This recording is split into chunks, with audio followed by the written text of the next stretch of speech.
예를 들어 회사를 상대로 소송을 제기할 때 회사만 가지고 있던 자료들이 있다면 강제적으로 제출해라 라고 하는 명령을 내리는 것이 문서제출 명령입니다. 이런 방법을 통해서 내가 증거가 없더라도 문서제출 명령을 통해 증거를 확보할 수 있습니다.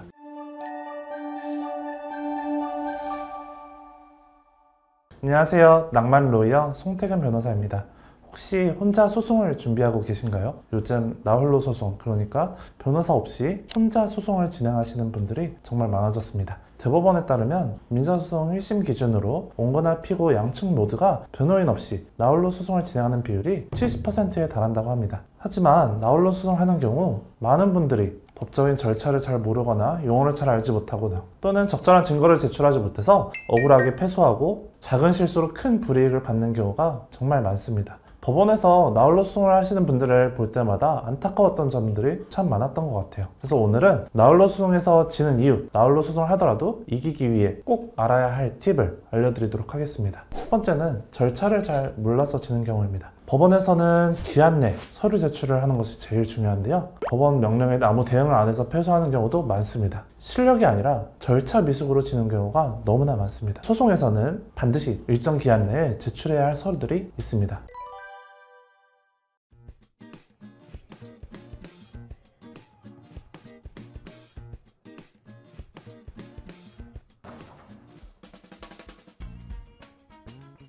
두 번째로는 법률 용어 해석 오류입니다. 상계, 대물변제, 기산일, 소멸시효 이런 법적인 용어들은 일상생활에서 사용을 안 하다 보니까 판사님이 이렇게 말씀하셔도 그 용어들을 오해해서 엉뚱한 주장을 하다 보면 재판부의 신뢰도 있고 핵심을 놓치게 돼서 꼭 해야 될 주장을 하지 못해서 패소하는 경우가 많습니다. 세 번째는 감정에 치우친 주장입니다. 저 사람이 얼마나 나쁜 사람인지를 정말 길게 설명하는 경우가 많습니다. 재판은 증거로 이루어지는 것이지 감정만으로는 절대 이길 수가 없습니다. 내 머릿속에 있는 생각을 증거로 뒷받침하지 않는 한 절대 이길 수가 없다는 점을 꼭 알아주시기 바랍니다. 그리고 네 번째는 가장 중요한 점인데요. 바로 증거 탐색 방법, 증거 제출 방법을 잘 모르기 때문입니다. 명확한 증거를 보유하고 있다면 나홀로 소송을 하더라도 승소할 가능성이 높겠죠. 하지만 핵심적인 증거를 보유하지 않는 경우에는 사실조회 촉탁 신청, 문서 제출 명령, 문서 송부 촉탁 신청 등을 통해 증거 탐색을 해야 됩니다. 제일 많이 하는 사실조회 신청을 간단하게 소개해 드릴게요.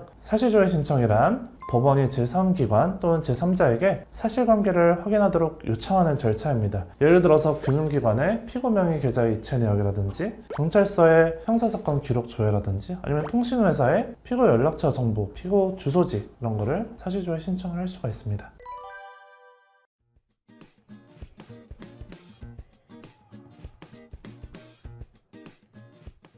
다음으로는 문서 제출 명령 신청입니다. 문서 제출 명령 신청이란 소송 상대방이나 제3자가 보유한 특정 문서의 제출을 법원이 명령하는 제도입니다. 예를 들어 회사를 상대로 소송을 제기할 때 회사만 가지고 있던 자료들이 있다면 강제적으로 제출해라 라고 하는 명령을 내리는 것이 문서 제출 명령입니다. 이런 방법을 통해서 내가 증거가 없더라도 문서 제출 명령을 통해 증거를 확보할 수 있습니다. 예를 들어 피고가 보유한 회계장부라든지 녹취록이라든지 회사가 보유한 급여대장, 인사기록 등을 제출할 것을 요구할 수 있습니다.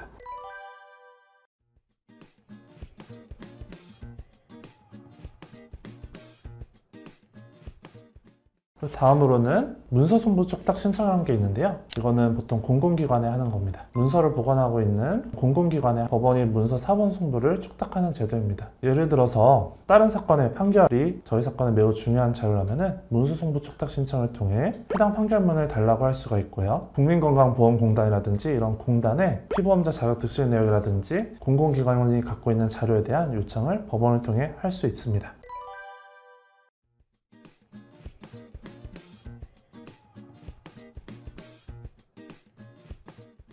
이렇게 증거를 확보하는 것도 중요하고요. 나아가 증인 신청을 통해 핵심 증인을 법원에 출석시켜 증언을 받는 것도 매우 중요합니다. 증인이 부담스럽다고 한다면 해당 증인에게 사실 확인서를 꼭 받을 것을 추천드립니다. 그리고 마지막으로 말씀드릴 것은 부동산 분쟁이나 건설 분쟁, 환경 분쟁 등과 같이 전문적인 영역의 분쟁인 경우에는 감정 신청이 필수적입니다. 해당 사건들에서는 변호사의 능력보다는 오히려 감정 결과가 잘 나오는 것이 더 우선이라고 말씀드릴 수 있습니다. 다음으로는 나홀로 소송 시점들 3가지 말씀드리도록 하겠습니다. 첫 번째로는 모든 주장은 반드시 증거와 함께 제출하라는 점입니다. 아까 말씀드렸듯이 감정적인 말로는 판사를 설득할 수 없어요. 꼭 증거가 뒷받침돼야 됩니다. 돈을 빌려줬어요만 외치면 안 되고 계좌 이체 내역, 문자, 녹취, 카카오톡 내역 등 사실관계를 뒷받침하는 증거를 함께 내야지 법원이 인정한다는 걸 꼭 알아주시기 바랍니다. 팁 두 번째로는 아까 말씀드렸던 증거 탐색 방법을 모두 동원하라는 얘기입니다. 사실조회 촉탁 신청, 문서제출 명령, 문서송부 촉탁을 몰라서 패소하는 경우가 정말 많습니다. 핵심적인 증인을 증인 신청을 안 한다든지, 전문적인 영역인데도 불구하고 말로만 주장하고 감정 신청을 안 하든지, 이런 식으로 정말 이길 수 있는데도 증거 신청을 적극적으로 하지 않아서 패소하는 경우를 정말 많이 보게 됩니다. 그리고 마지막 팁 세 번째로는 법원의 기일통지서를 반드시 확인하라는 점입니다. 법원에서 보내는 우편물은 그냥 두면 안 되고 유지를 하셔야 됩니다. 기일불출서 시 변론 종결로 패소 가능성도 있고요. 성명준비 명령이란 법원에서 이걸 어떻게 해라 라고 상세하게 얘기해 주시는 게 있는데요. 그에 응하지 않으면 또 그에 대한 불이익을 받게 됩니다. 법원에서 주는 서류들을 상세하게 읽고 그에 따라 대응을 하시기 바랍니다.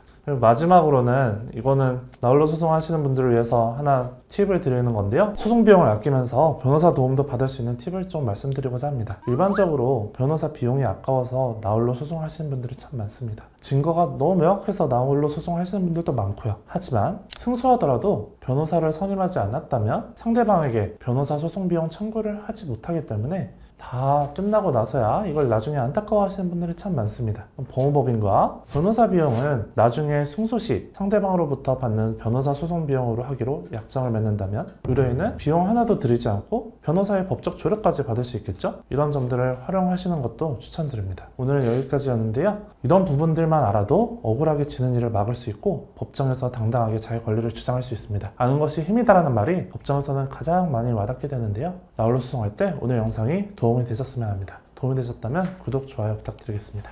감사합니다.